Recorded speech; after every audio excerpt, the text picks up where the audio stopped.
Hello everyone, welcome to the student. और कल ही ALP CBT 2 का आंसर की आया हुआ है और अभी तक मुझे लग रहा है कि सभी लोगों ने अपना अपना आंसर की देख लिया होगा। और इसमें पार्ट बी में बहुत सारे लड़के ऐसे हैं जिनका पार्ट ए में स्कोर अच्छा है, फिर भी वो पार्ट बी में 26.25 मार्क्स नहीं ला पाए हैं। 35% मार्क्स लाना था और उतने नंबर भी अगर आपने मार्क्स नहीं लाया है तो दिक्कत है। लेकिन इस वीडियो में मैं बात करूंगा कि अभी जो 2 दिन का जो आपके पास टाइम मिला हुआ है ऑब्जेक्शन करने का, क्वेश्चंस का, तो उसके बारे में मैं इसमें डिटेल में बात करूंगा कि क्या क्या सावधानियां आपको बरतनी है। और इस 2 दिनों में आप साइको के प्रिपरेशन को थोड़ा सा आप किनारे करिए और पहले आप ऑब्जेक्शन वाले पोर्शन को ध्यान दीजिए। तो उसके बारे में मैं इसमें बताऊंगा कि कैसे क्या क्या चीज़ें करनी है। सबसे पहले देखिए, जिनका भी आंसर की आ गया है सभी लोगों ने मिलान कर लिया है। किसी के नंबर 80 प्लस हो सकते हैं, किसी के 75 होंगे, किसी के 70 होंगे, 60 प्लस होंगे, जिसके भी जितने भी मार्क्स हैं। और अगर आप पार्ट बी में क्वालिफाई हैं या फिर नहीं क्वालिफाई हैं, जो भी है, तो आप लोग अपने पहले पार्ट ए का और पार्ट बी का सभी क्वेश्चंस को एक बार देख लीजिए। खास करके उन क्वेश्चन को एक बार देखिए जरूर जिनको आपने गलत किया है, या फिर अगर आपको लगता है कि वो क्वेश्चन सही हैं तो आप उसको एक बार अपने बुक्स में से मैच करिए। उसके बाद से गूगल पे भी आप उसको सर्च करिए। उसके बाद से जो क्वेश्चन आपने छोड़े हैं, जैसे मान लीजिए 70-80 क्वेश्चन अपने 80 क्वेश्चन अगर आपने अटेम्प्ट किया है, फिर 75 आपने अटेम्प्ट किया है, तो लगभग 20-25 क्वेश्चन अगर आपने छोड़ा है तो छोड़े हुए क्वेश्चन को आप एक बार जरूर देखिए। लेकिन खास करके जो क्वेश्चन आपने गलत किया हुआ है उसको एक बार देख लीजिए और उसके आंसर की क्रॉस चेक एक बार कर लीजिए। हो सकता है अगर आप 1-2 लोग साथ में रह करके प्रिपरेशन कर रहे हैं तो आप लोग एक दूसरे से डिस्कस करके भी ये काम कर सकते हैं। इन 2 दिनों के बीच में बहुत सारे लोगों ने अब तक अपने आंसर की को देख लिया होगा और उसमें से जो उनको क्वेश्चन लगता हो कि मेरा आंसर सही है या फिर रेलवे ने ये क्वेश्चन ही गलत दिया हुआ है, तो आप उसको ऑब्जेक्शन कर दीजिए। दूसरी बात यहाँ पे ये है कि जब भी आप क्वेश्चन को देख रहे हैं कि क्वेश्चन गलत है या फिर उसको ऑब्जेक्शन करने लायक है, सबसे पहले आप उसका लैंग्वेज इंग्लिश में पढ़िए आप। क्योंकि रेलवे ने हर एक एग्जाम में यही कहा है कि अगर जो भी क्वेश्चन आपको लगता है कि इसमें एरर है तो सबसे पहले आप इंग्लिश लैंग्वेज में चेंज करिए और इंग्लिश लैंग्वेज में जो भी चीज़ें लिखी गई हैं उसी को करेक्ट माना जाएगा और उसी के आधार पे आपका आंसर की होना चाहिए। अगर उसके आधार पे उसमें डाटा, अगर मान लीजिए किसी अदर लैंग्वेज में कोई डेटा का भी एरर है तो आपका इंग्लिश लैंग्वेज में देखिए। इंग्लिश में अगर आप देखते हैं तो उसमें अगर वो चीज़ें करेक्ट लिखी हैं या फिर उसके स्टेटमेंट के आधार पे आंसर सही हो रहा है जो कि रेलवे ने दिया हुआ है, तो उसको सही माना जाएगा।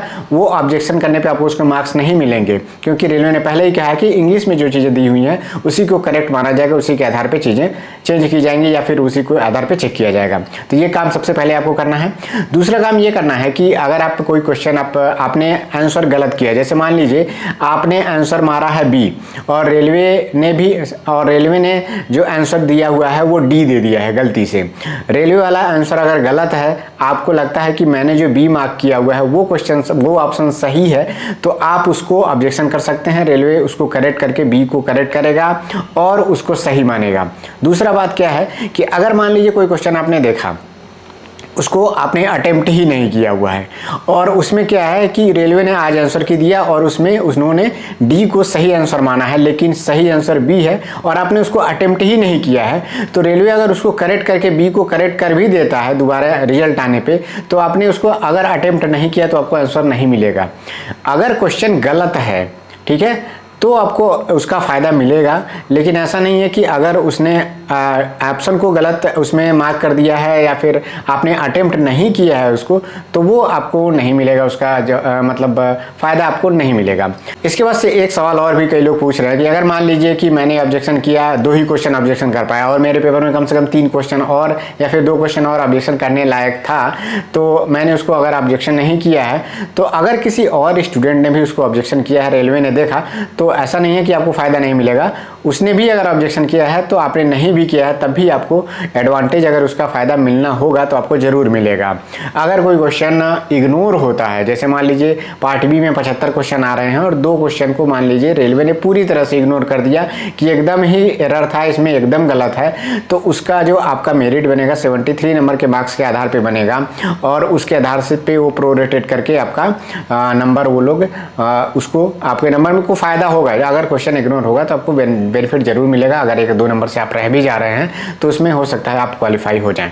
और जब आप ऑब्जेक्शन करेंगे तो पार्ट बी में टेक्निकल में भी कई क्वेश्चन होते हैं जो ट्रेड में गलत होते हैं। मेरे खुद के नंबर पहली बार में 27 पॉइंट कुछ आए थे, मतलब 28 के आसपास में थे, और 3 क्वेश्चन और मेरा सही था जो कि मैंने ऑब्जेक्शन किया हुआ था। मुझे क्लियर पता था कि एक क्वेश्चन मेरा सही है, और 3 ऑब्जेक्शन करने के बाद जब दोबारा रिजल्ट आया तो उसमें मेरे मार्क्स 30 प्लस चले गए थे और भी बेहतर हो गया मेरा स्कोर। पहली बार में भी मेरा क्लियर ही था, बाउंड्री पे ही था मैं, लेकिन दूसरी बार जब आया तो और क्लियर हो गया मेरा, क्योंकि मुझे लग रहा था, मैंने 44 के आसपास में अटेम्प्ट किया हुआ था और मुझे लग रहा था कि मैं 30 क्वेश्चन प्लस मेरा आंसर आ जाएगा, मतलब 30 प्लस मेरा सही हो जाएगा। ऑब्जेक्शन वाला काम सबसे पहले आप लोग प्रायोरिटी में रखिए, चाहे आपके मार्क्स कितने भी आए हों, किसी के कम भी नंबर हैं जैसे 62 है, 65 है, इतने भी हैं, तब भी आप अपने देखिए कि कौन से क्वेश्चन आपके पेपर में ऑब्जेक्शन करने लायक है।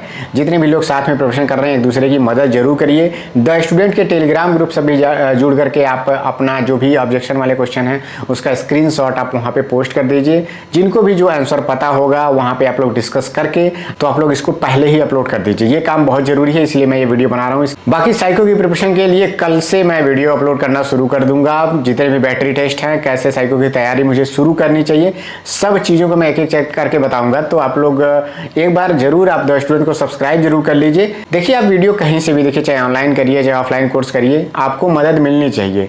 आप लोग चाहे तो मेरा प्लेलिस्ट जो है 2018 की वैकेंसी का जो साइको वाला था उसको आप एक बार जरूर देखिए।